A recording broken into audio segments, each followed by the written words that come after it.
Welcome to another edition of In the Box. I am Coach Q. That's Paul Bell. We're going to continue on talking about, couples and relationships, whether you're single or married, and the difficulties and the fun that you have in the lifestyle that you're choosing to live. Going back to First Corinthians 7, we had talked about now the matters. This is First Corinthians 7 and 1. Now, for the matters we wrote about, it's good for a man not to have sexual relations with a woman, but since sexual immorality is occurring, each man should have sexual relations with his own wife, and each woman with her own husband. Husband should fulfill his marital duty to his wife, and likewise the wife to her husband. The wife does not have authority over her own body, but yields it to her husband in the same way. The husband does not have the authority over his own body, but yields it to his wife. And this is the NIV version. Uh, so I want to point out, first of all, this is Paul writing this nearly 2,000 years ago. And he's writing it to the Corinthian church, but he says, but sexual immorality is occurring. So this is nothing new, right? It was popping off back then. Many of us think that, oh, this is just my situation and I'm the only one dealing with this. From 2,000 years ago, the Apostle Paul was like, y'all already doing it. Just stop. And you know what? He was talking to the people inside the church, Yeah. and he's saying, "Look, it's bad. It's bad enough out there. We can't act like that." So it's amazing. We look over that. Yeah. He's talking to the people in the church. So he Yeah. said, "Church, we got some issues we need to iron out." Yeah. So here we are, like I said, 2,000 years later, and it's still the same thing happening. We still talking to the church saying, guys, sexual immorality is still occurring. And then he says, verse 3, the husband shall fulfill his marital duty to his wife, and likewise the wife to her husband. But neither one of them have authority over each other. I'm paraphrasing verse 4. Uh, how important is it for, well, because you were married for a period of time, and I'm still married, some 19 going on 20 years. Actually, we're in our 20th year, praise the Lord, of marriage. Um, Amen. how much, how important is it for a man and woman to recognize that the physical needs must be met in a marriage? What would you say? I think it's important, but we got to miss that when we talked about earlier in our pregame show. We have to understand the love making of the mind first. Okay. That the body physical is good.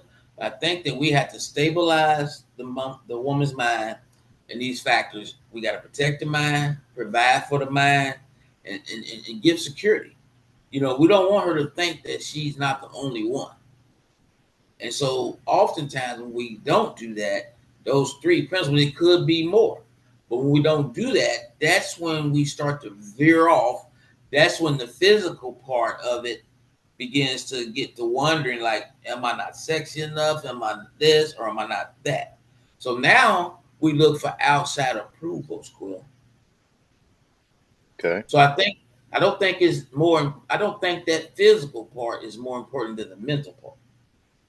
I'd agree In with you my on that. in mind. So then Paul tells us also in Romans 12:1 and 2 that we have to view the mercies of God. And then he said, present our bodies as a living sacrifice. We gotta be remember, we can't elude this. God has to be in the portion of that mindset too. We have to be in him stabilized, allow him to protect our mind from the things that are not right, and then allow us not to see corruption in the way that, like he's talking to the church here, we cannot continue to operate as the corruption of the world, right? Because if we do that, now we are damaging what we call a temple, a dwelling place for the Holy Spirit of God. And so then when we mate with that equally yoked partner, we understand that yes, that physical is necessary, but the mindset is priority. So how do we, and I'm asking this because I realize that you're still seeking your bride to be. You're seeking Mrs. Bell. If she come, if not, I'm away. I'm all right. God's will. Well, you bring up something that Paul talks about later on. Um, but I want to get to that. I don't know if we're going to get to it today, but how do we continuously feed into each other from your perspective? And I'll give you mine later on, so that we're not of that mindset to where it is all just physical. You said keeping God in it. Well, How go ahead. I think it starts in the beginning, because if we, first of all, men have to be accountable. So if we know we're not going in thinking about sex, that's the first start of it all. Again, we got to make love to the mind. We got to have intimacy with the mind. We got to make sure we can care for that mind. We got to make sure we're doing a background check in our mind about, has this woman been hurt? Has she, what's her trait like? What's her mom and dad? Are they divorced? Are they long term? Because that plays a big part whether we want to realize it or not in today's world. Some of it is, some of it's not. But most people brought up on good godly standards and principles about marriage tend to kind of last, but we're different in the last days where we become lovers of self.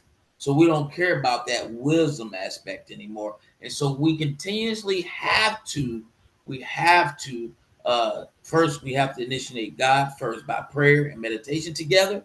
Then we sit down and say, hey babe, let's X, Y, and Z. Let's have a cup where we have date night. Today is Monday. What we do? Today's Thursday. What are we doing today? And it don't have to be money things. It could be free things, a walk in the park, or what are we doing this weekend, honey? But she's asking the man. And that's sometimes okay for the woman to go ahead and take the lead too. That's okay, folks. It's okay for the woman always wants the man to, yeah, that's fine. I get it. But yes, men, we have to stand up and take our place. The women do it all the time. So we have to be able to say, hey, baby, this is what we're doing today. Or what's your thoughts on this? Let them have that open communication. Don't just be a dictator. Yeah. They're the weaker vessel, but they have a say so because they're our helpmate. And just like when you and I are in business, our helpers need direction, or they have some input that we can take and say, "Hey, that makes sense," because they're Yes. out there on the field more, right? They're out there, and we're in the office. They see what's going on. What if we did this a little differently? So we have to continuously practice loving each other in the sense that where we're doing different things. Because I believe when we work together, we shut the devil's mouth. We limit his activities in our relationship. And when we limit people in our relationship, we shut the devil down. Right? Because Okay. Jesus didn't include, he said, he told Judas, go and do what you're gonna do and get it over with. He wasn't included in the reindeer games. And then when they look at him to come down off the cross, who was he focused on? God. We have to not let people come in to distract us. He could have came down off that cross if he wanted to, but he's not letting you in on what his father had for him. And in our marriage, our God has governed us to be in a relationship first with him, then three-way twangle, what they call it. What was that? A three-string entanglement thing? Yeah. Three-stranded cord. That's it. I'm still practicing, understanding that, but I get it. I get it. But Yeah. this whole thing is good, man, because we gotta, as we walk through this and unpack it, we gotta see, like you say, he's talking to the people in the church. He ain't talking to everyday people. So and this is for the believers and unbelievers, because if you're unbelieving, God is showing you that, man, the church could be just as bad as we are. So how do I get right? Paul is conditioning us to be a better people for the world to see Christ living in us. This is how we're supposed to live. So he's Yes. addressing the problem. Go ahead. So you do hit the nail on the head as far as identifying that you've got to be able to entertain more than just the physical aspect of each other. That's right. That's Um, right. Intimacy is important. Intimacy allows myself, I like the way how Pastor Jay puts it, into me you see.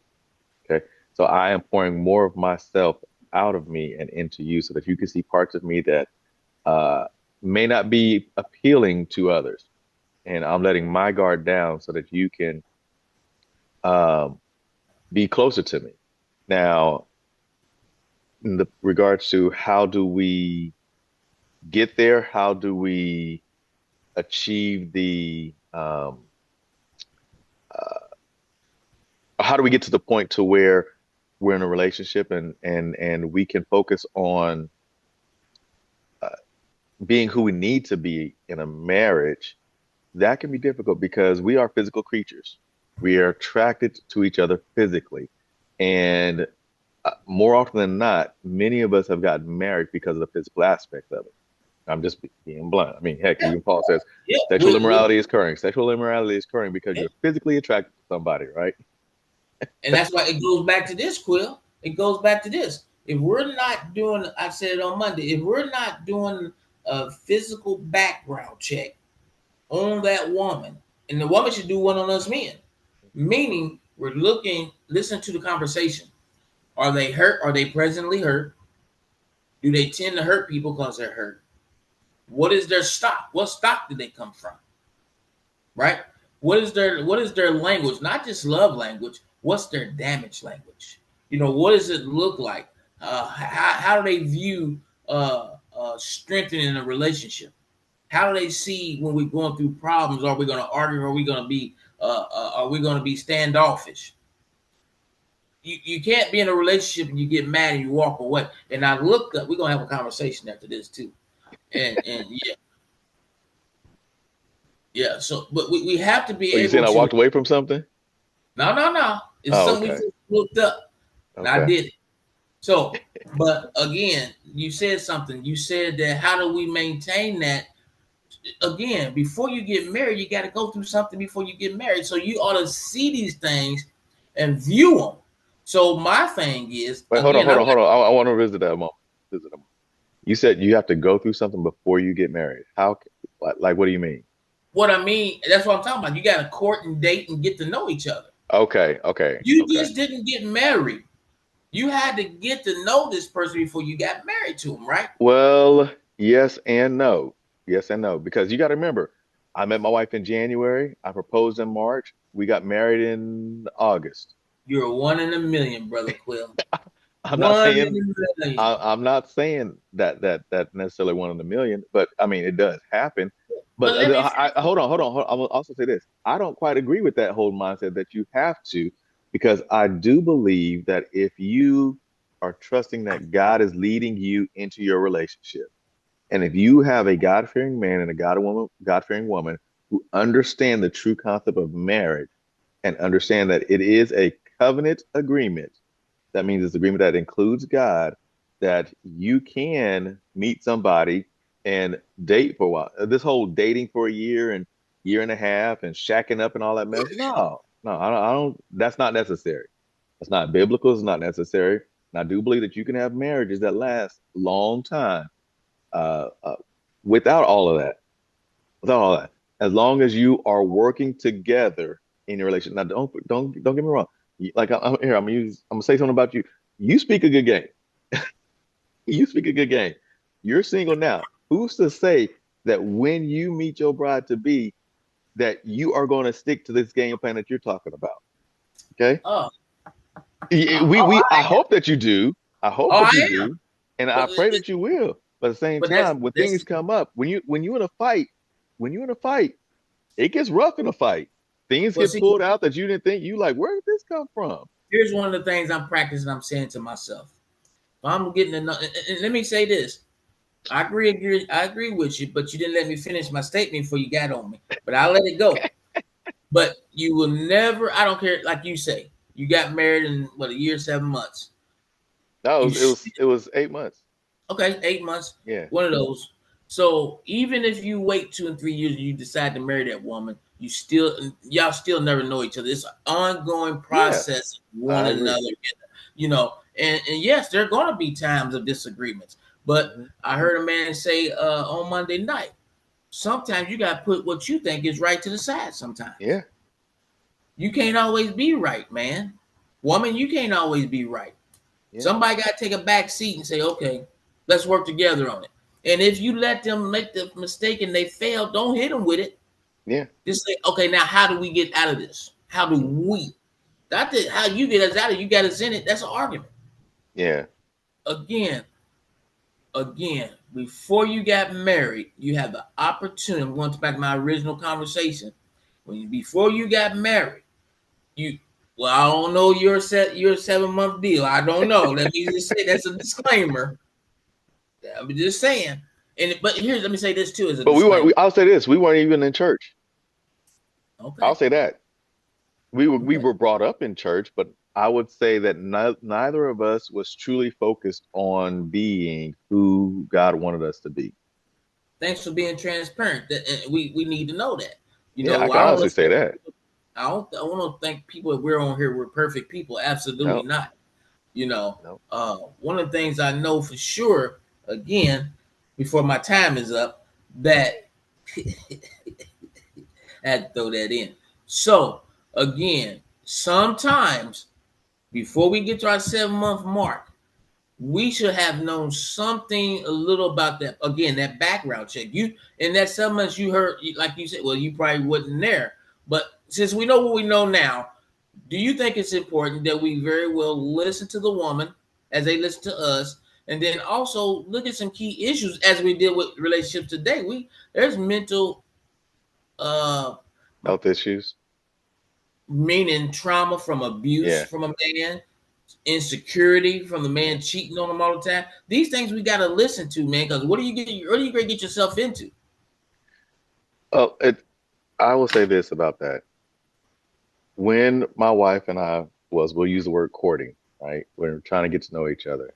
I don't Um, think y'all courted, man. I don't think y'all courted. I think y'all just jumped right in. I don't think there was no courting in that joint. Go ahead. anyways, anyway, as we get to know, well, this is what I will say about us.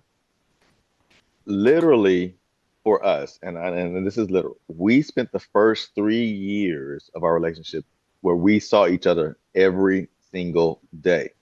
We spent Okay. time with each other every single day. There was not a day in our first 3 years.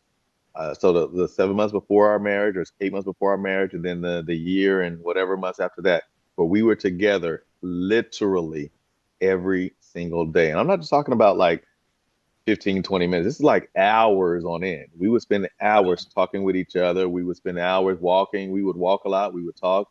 We'd have conversations. We would go watch movies. We would just be together for How, hours on end. in those hours on end, did y'all ever have any confrontations or Oh disagreements? yeah.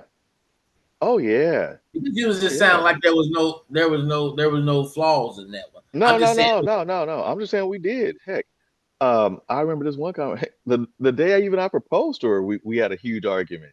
Oh wow, that's interesting. We had a Tell huge us more. argument. So yeah, so I was getting ready to propose to her, and she came home from work, and I had come home early, and I had hid my tux underneath our. We lived in a townhouse at the time, so we had a 2 or 3 story townhouse, and I hid my tux in the bathroom downstairs, and I was getting ready to make dinner, and she comes home, and I say, "Hey, babe, go ahead and get dressed, wear something nice, and we're gonna go out." She's like, "What?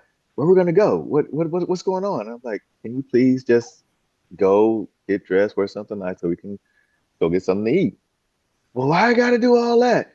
And blah, blah, blah. And we argued for about 20, 30 minutes. And finally I ran to the room. I ran to the bathroom, pulled the ring out of my coat pocket and said, "See, this is what I was getting ready to do. I was gonna propose to you.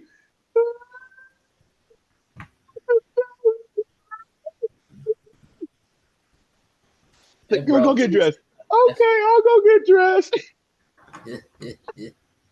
So yeah, so after, after she got dressed, we sat down. I had a steak dinner and some mashed potatoes and something else that she liked, and we had a good meal. And we just talked about it. And then I proposed to her.